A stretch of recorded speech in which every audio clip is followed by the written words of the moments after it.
Hi, welcome to Faith and Law. You know, this last weekend, I was blessed to be able to guest preach at a Chinese church where just about everyone spoke Mandarin. And after I was done with the sermon, I gave people an opportunity to pray the sinner's prayer and receive Christ. And instead of just one or two hands being raised to receive Christ, more than half of the people there raised their hand to receive Christ. It was awesome what God was doing. Just a little encouragement I wanted to pass on. It's exciting to see what God's doing when we share the gospel.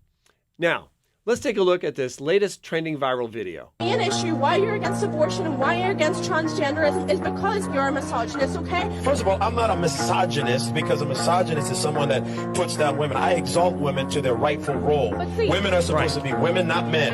And every time somebody says that a woman is equal to a man and does what a man could do, and you're actually abusing and denigrating women. Women have a unique purpose, and they're special. They're fearfully and wonderfully made by God. I support women. So I'm not a misogynist. I don't put down, you're putting down women by saying women can be men. You're putting down women by saying transgenders can be women. No, they can never be women. Women are special, and no man can just convert and say I'm a woman today. Well, I love that video. Do you know why? Because here was a man in a very straightforward, reasonable way, not screaming or yelling, but he conveyed the truth that God's word makes very clear. God makes them man, God makes them women. And uniquely in their terms of how they function, but yet equal in terms of their value and worth in the eyes of their Creator. That's the truth. And when we veer away from truth and we let the world, or we let the demonic forces of this world cause us to compromise that truth, there's destruction, there's victims, there's hurt, and there's pain. And we as Christians, with the love of Christ, should never surrender the truth and the love that God gave us. And if we have the love, the truth has to come with it, just like happened in this video. All rights are a gift from God, and they're to be used for God's glory and to further God's kingdom. We're opening the door for government, under the same guise of health and safety, to be able to control our lives, whether it's in terms of our privacy, our information, where we go, even how we live our lives. I had been told that if I didn't get the vaccine that I would not be able to continue my education. 31 offices across the country handling over 185 cases in active litigation. This just doesn't come out of thin air. The Supreme Court of the United States ruled in our favor. This year, police arrested a Christian man exercising his right to free speech. Hundreds of parents were at the state capitol today, and they were protesting new guidelines for sex education in public schools. The world's way, it's to isolate, silence, and destroy. So you're really seeking to represent the low-profile, overlooked group of people in our communities, but then you also don't charge a cent. And so I want to know why you do that and how that happens. We do it because I believe that's what Jesus would want us to do.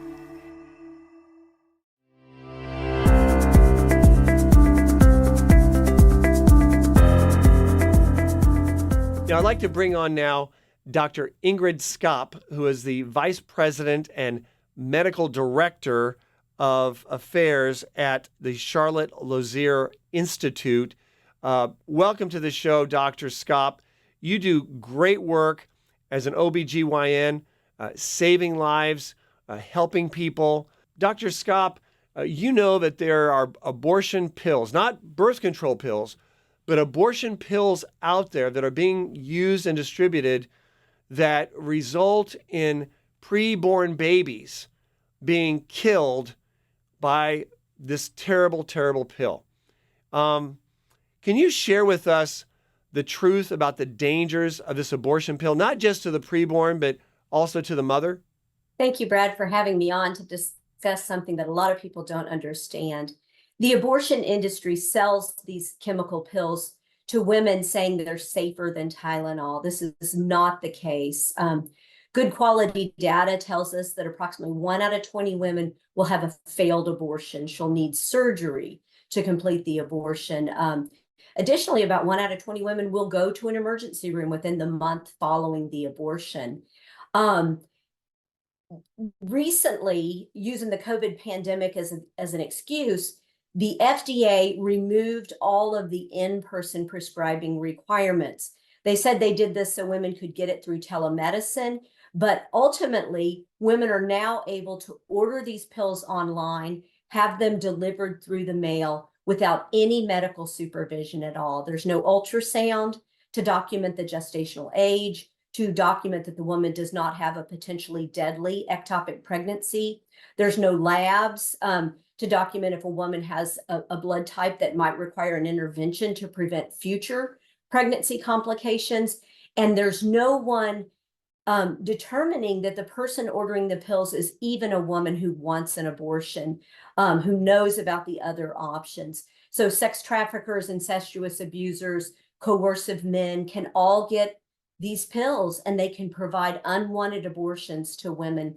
And this is obviously a horrible way to treat women, to allow these pills to be unregulated and unsupervised. Now, is it true that not all OB-GYNs out there are pro-life? And if so, why? I'm sad to say that it is true that many of my peers, other obstetricians, do not think about the fetus the way I do. He is my second patient. The mother and the fetus are both important to me, and I strive to protect them both. But unfortunately, many obstetricians, perhaps for progressive reasons or political reasons, even sometimes eugenic motivations, we see that they will recommend some women not have children. This is led by our leadership. The American College of Obstetrics and Gynecology recently stated that any abortion at any time in pregnancy for any reason is acceptable. The reality, though, is that 90% of obstetricians do not perform abortions. Women go to places like Planned Parenthood for their abortions, and many times they don't even talk to their doctor about it. Now, doctor, there's many people out there in the medical profession who believe that, oh, it's just a clump of, I'm going to say medical profession, I'm legitimizing it too much with that. Okay. Now, Dr. Skop, I understand that there's many people out there who say, oh, it's just a clump of cells, but that's all it is. Why is that not true? You know, abortion has always been cloaked in euphemisms, because if we really discussed what was really happening, many Americans would no longer be in support of it. And so saying things like it's just a clump of cells or it's not really alive, obviously this is not scientifically verified. We know that from the moment of fertilization, a new human being with a unique genetic makeup, different from his mother, different from his father, exists. Very quickly, he begins to divide and differentiate and become quite complex. 23 days after fertilization, his heart is beating. It is pumping blood cells to oxygenate his body. So, of course, if people realize that, they would care more for the fetus. And so, of course, these euphemisms are promoted so that people don't really understand.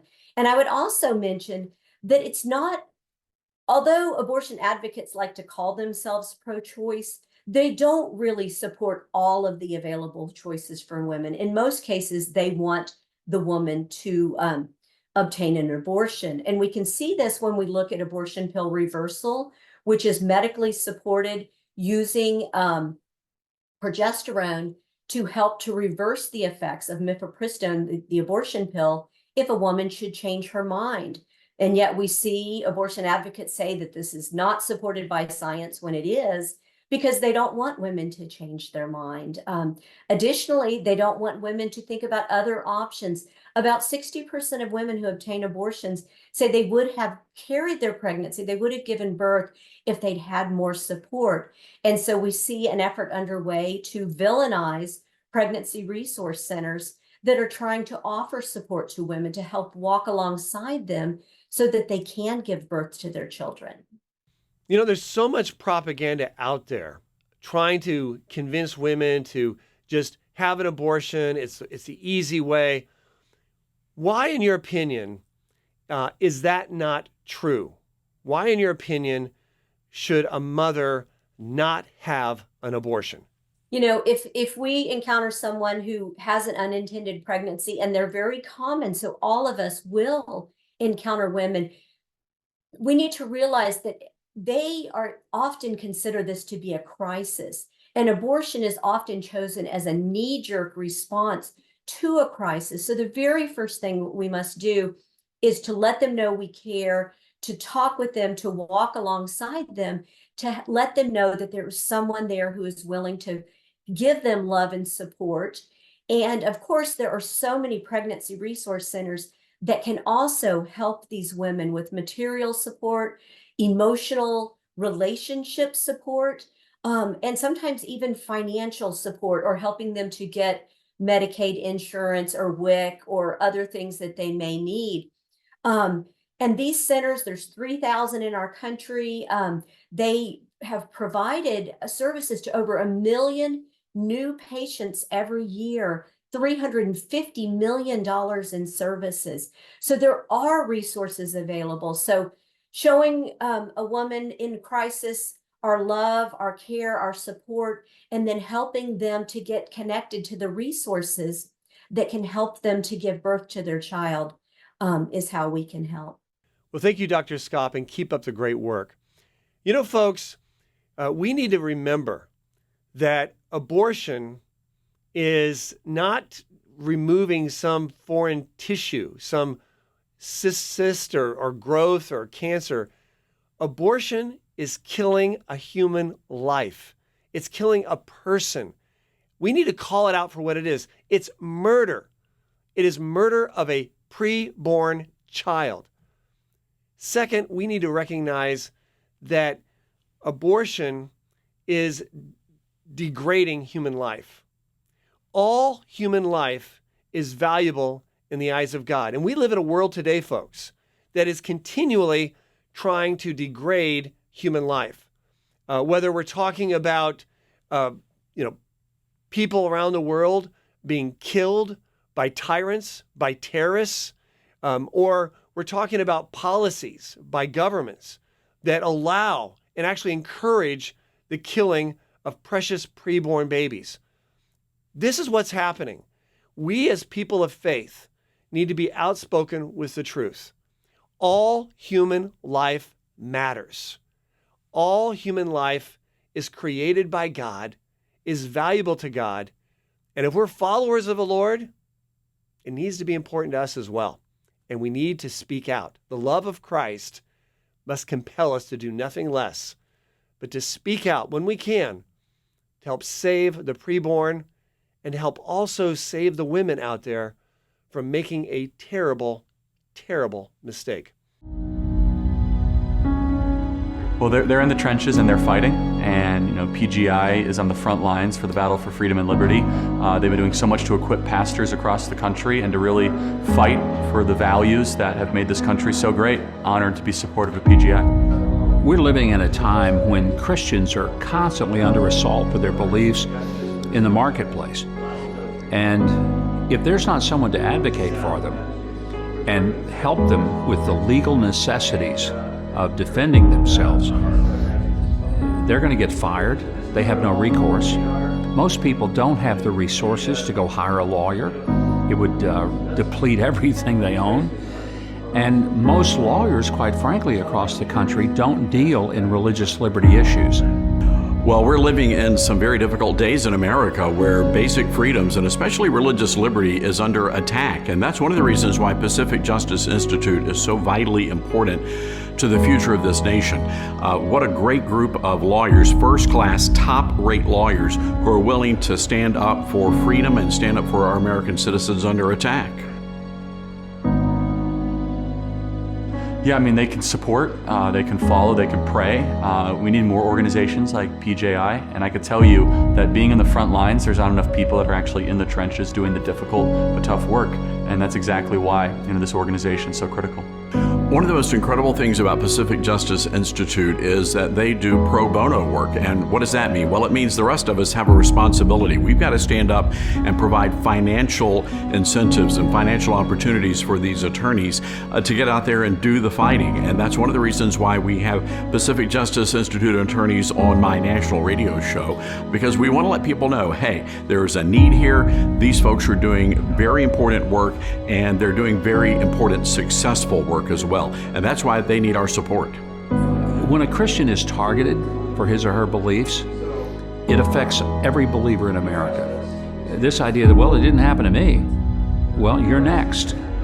And when Pacific Justice Institute takes on a case, it's not just that one individual that they really are representing, because a legal precedent may be established from that will protect 1 million believers who could be in the same position for the exact same issue.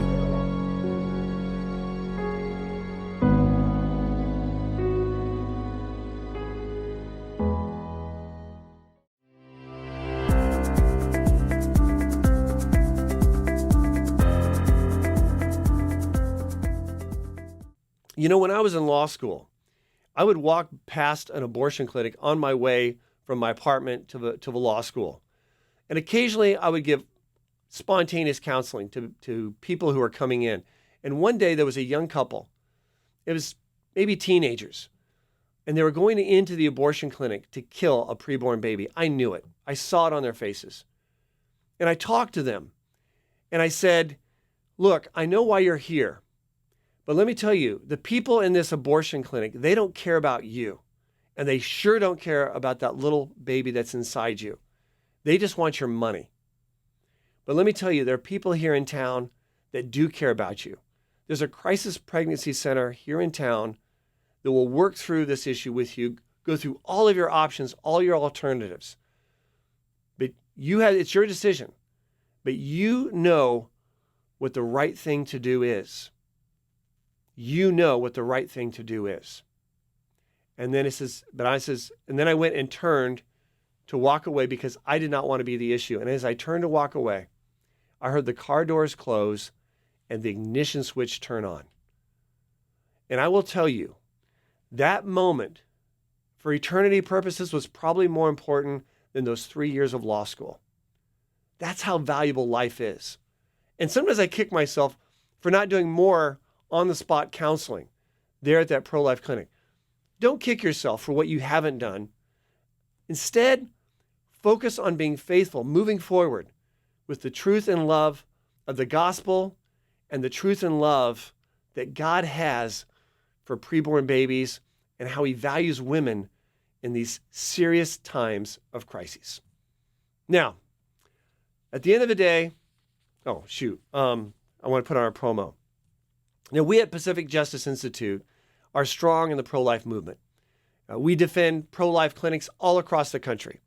We defend people in ministry, pro-life ministry, who are engaging in counseling and on-the-spot prayer for women who are in crises and maybe about to abort their precious child, their precious baby. We're involved in these issues, these pro-life issues, and we work with pro-life ministries all the time. Well, the reason we're able to do that is because of people out there like you who are part of our ministry, who help support our ministry. Something else we do is we provide great resources like the book Reclaim Your School. In that book is a chapter on model policies for school boards to adopt. One of those policies, folks, is a policy that says that a school board will not allow a child to leave campus, including to have an abortion or get birth control pills, without parental consent, except in cases of medical emergency. And even then, the school will notify the parents immediately of that child leaving campus for medical emergency purposes. This is a great policy. It can be implemented even in a lot of blue states like California. It's legal. School boards can adopt these kinds of policies.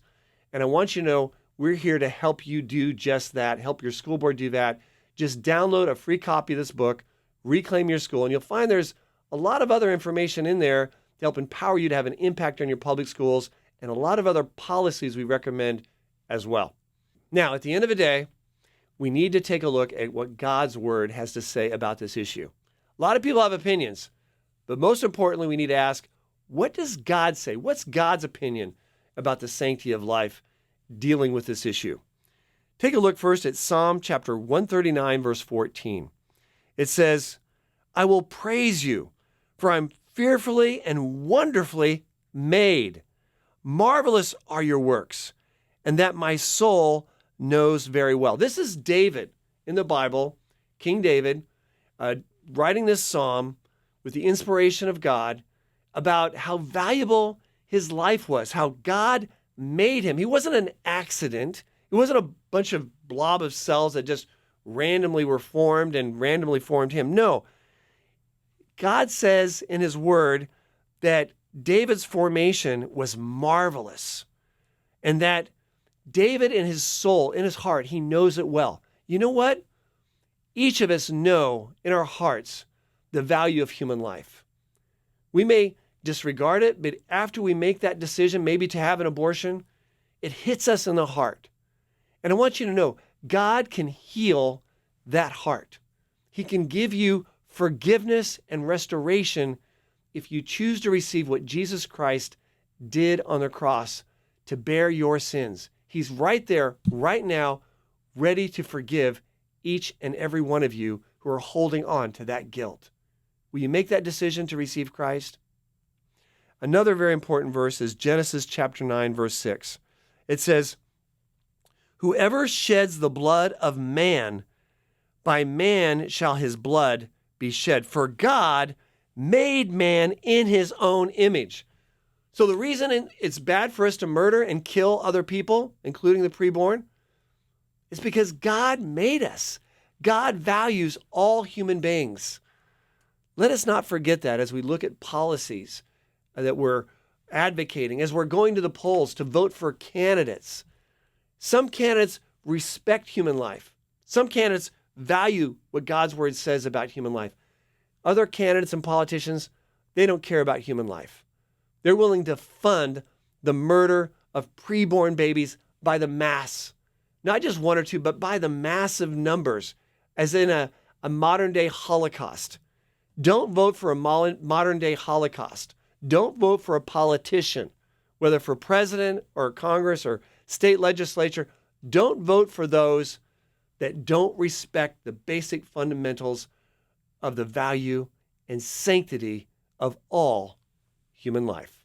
So folks, no matter what the challenges we're facing today, no matter how high the hurdle, always remember to always, always keep the faith.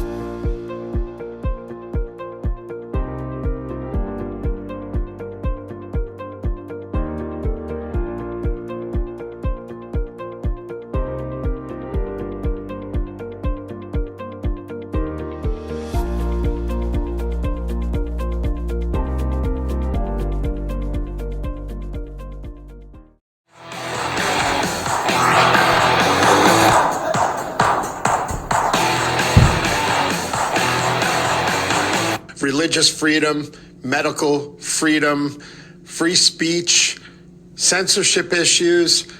I think people on the right are going to get hammered in 2024, and that's why it's so important that we have representation.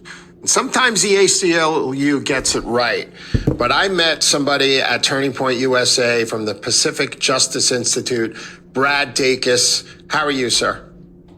Oh, doing great, David. It was great meeting you at that wonderful event. And I don't know about you, but I left it all the more encouraged to see all those young people excited about our country, our freedom, our liberties, and willing to do something about it. And of course, we at PJI, we've pledged to defend every single one of those students, every single one of those Turning Point USA chapters all across America without charge.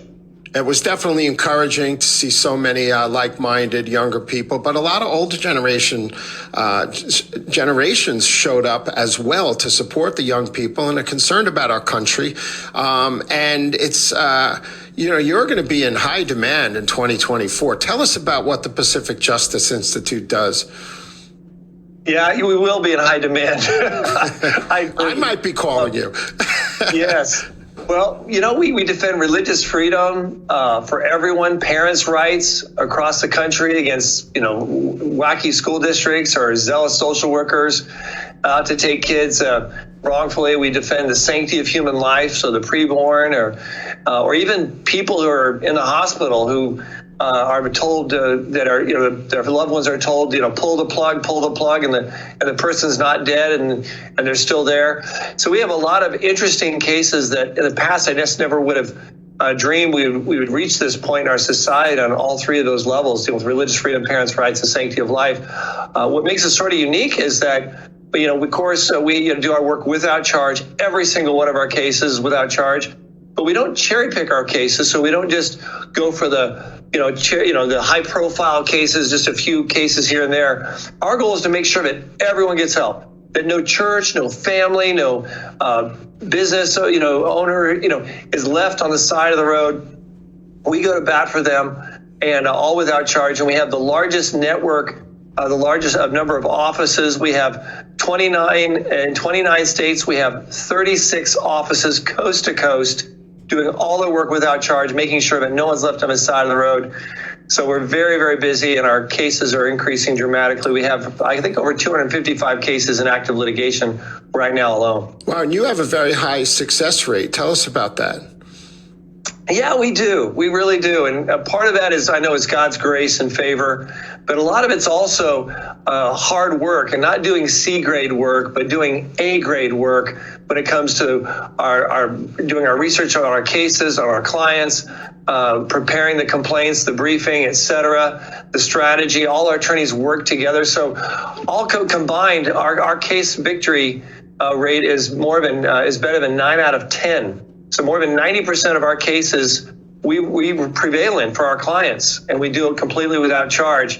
It's pretty incredible, but we do our homework. We do excellent work for our clients, and it takes a lot of work to get that kind of high success rate. Yeah, there was a couple on the ground that I met. I gave them your phone number. Hopefully they contacted your offices.